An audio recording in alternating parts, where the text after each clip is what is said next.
Well, Mr. Laolu Akande is now with us in the studio. He is the Senior Special Assistant to the President on Media and Publicity in the Office of the Vice President. Well, you're welcome to Sunrise Daily. Thank you for having me, Markwe. Well, columnists and, of course, a lot of Nigerians have still not been able to wrap their head around how Dapchi happened. And they're wondering, did this government get too comfortable? Did they think that they were too eager to pat themselves on the back in terms of the fight against insurgency? What precisely is the matter? And that is when you begin to look at it in addition to other, pockets of crisis here and there. Just the other day we saw in Kaduna over 1,000 houses burnt and about more than 12 people killed in that particular crisis. In Adamawa we also saw a crisis that engulfed over 30 that killed over 30 people, including the publicity secretary of the PDP. And we're not done with Benue. And it would seem that, every now and again, almost 1 week, one trouble under this administration. What precisely is happening? Well, first and foremost, it's important to express our condolence with the victims, in any of these crises and security situations that you've mentioned. It's very important that that point is well made.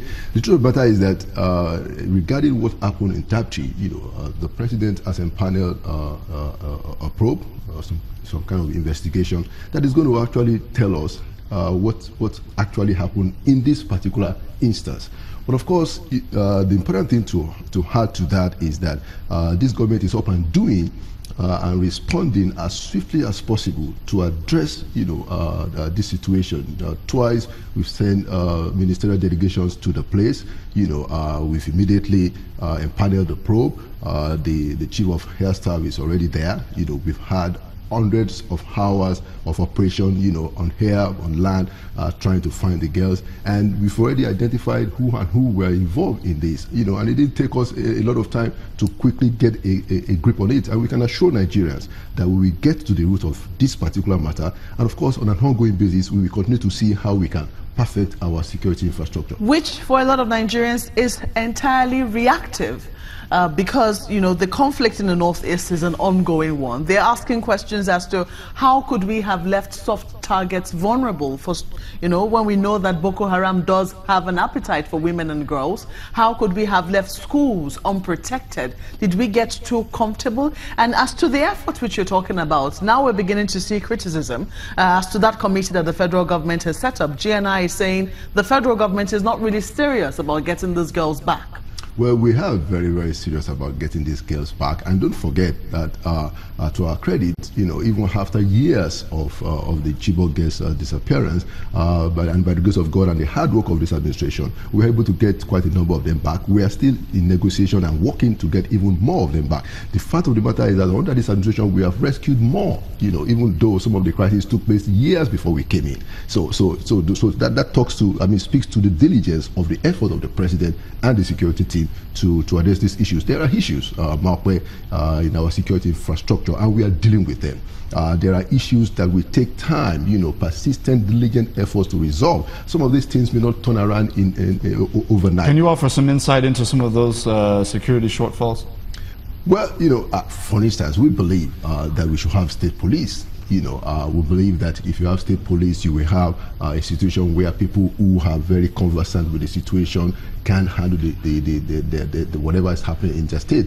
We believe also that if you have state police, the governors, will be responsible for what is happening in their states. We don't think that it is very efficient to have a situation where somebody sits in Abuja and is trying to control and determine what is happening in terms of ensuring security in the states. This country is such a vast place that we believe that state police is going to serve the purposes of security of life and property better. So that is one of the issues. And of course, the number of security conflicts that we have all over the place too, it sort of stretches the capacity, and we are increasing. Mr. Akande, I'm afraid I have to interrupt you. More police, we are adding more military. If I may interrupt you, we have had a situation where you talked about state police. Some people will say that even if we had state police, in a situation we do not know if the state of emergency has been lifted in the 3 states of Borno, Yobe, and Adamawa.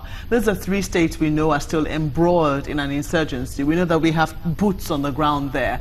And we know that usually civil rule, not civil rule in that sense, but at least the civil security outfits, like the police, for instance, will take the back seat. So that even if those states had state police, they would have to take the back seat or, cooperate in some ways with the military. So the question is, how could we, in these 3 states, still be having the kinds of attacks or seeing the kind of attacks that we're seeing, even though we have boots on the ground? Well, the argument for state police, I think, is quite convincing. But to talk about whether we still have issues that are ongoing. Look, anywhere in the face of the earth, especially when you are dealing with terrorism, these things you have to contend with them. And the important thing is to look and try and measure, try and assess what is the government doing, how swift is the government responding. And I think Nigerians could see clearly that we are very swift about it, about our response. We are very swift about which takes me back to the original question about being proactive. What about government envisaging?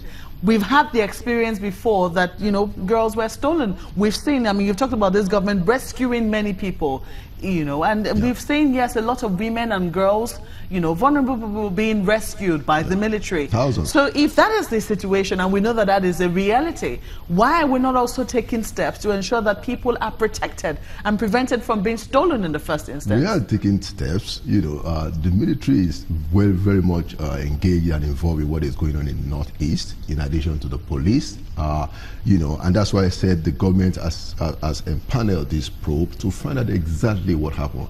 Mark, I can't tell you exactly now what happened. That is the purpose of that panel, to try and find out, to see what really went on, who dropped the ball, if anybody dropped the ball, and we would deal with Do you think that the panel should be coming now? Some people believe that all efforts should be concentrated on finding the girls first before we begin to know precisely what transpired. Well, I guess that both efforts have to go hand in hand. Nothing stops both efforts taking place at the same time. It's not a question of either or. We are diligently searching for the girls. Several military operations by air and by land is going on as we speak. The chief of air staff is in the place. Some of the ministers have been there several times. We are ensuring that the search is primary, but of course at the same time we want to know as quickly as possible what happened. So both efforts are important.